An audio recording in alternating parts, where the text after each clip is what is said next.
Hi, I'm Dave and welcome to my Councillor summary before Council's February meeting for next Thursday.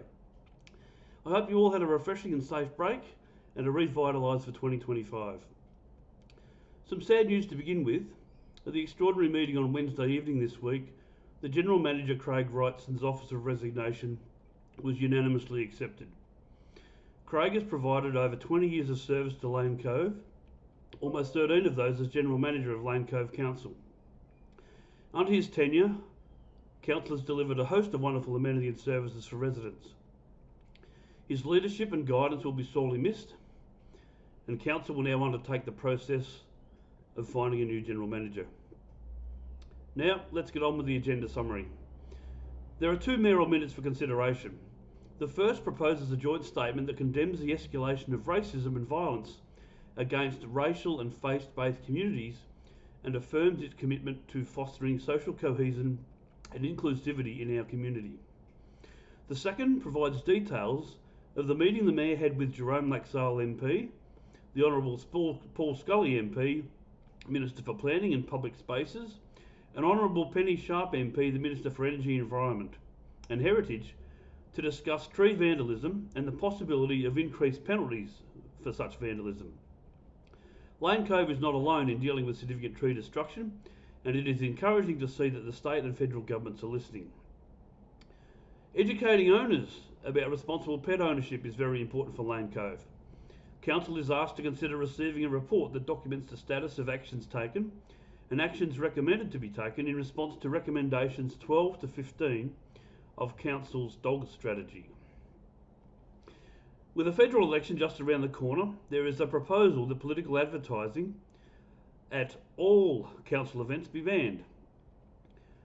There is also a proposal for council to investigate options for discounted pricing for council sporting and aquatic facilities to increase affordability and accessibility for all. On a side note, there have been challenges for lane access in our aquatic centre, as both Willoughby and North Sydney pools are currently closed, which is putting significant pressure on our facility. We have two master plans to consider for adoption after community consultation: Blackman Park and Stringybark Creek. The recommendations for Blackman Park are to include the amenities block, but which will be wholly funded by local sporting clubs along with state and federal grants. Keep upgrades to the playground, bike circuit and exercise areas, but not to include a ninja park or pickleball court, as these are better suited elsewhere in Lane Cove. In terms of the Stringybark Creek Master Plan, there are no significant changes. We're also considering the recommended community representatives for Council's advisory committees.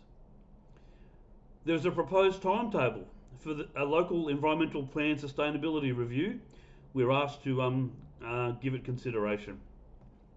Other motions for consideration are: there's a new draft code of meeting practice where we are making a submission to the Office of Local Government. There's the delivery program and operational plan, the 2024-25 second quarter review. There's a 24-25 budget, the second quarter review. There's a bushfire risk management plan adoption, which occurs, which we're required to do by legislation every 5 years. And there's also pecuniary interest returns for the 2024 elected council. And don't forget to browse the council snapshot for a summary of council's activities for December and January. So there you have it, a full summary of what is on the February meeting agenda. A reminder that you can always register to speak at the public forum on Monday it's on Thursday now at 7 p.m. for 3 minutes prior to the council meeting to ensure that your views are presented to all councillors. And as always, you can contact me anytime via email or phone. Till next time, Dave out.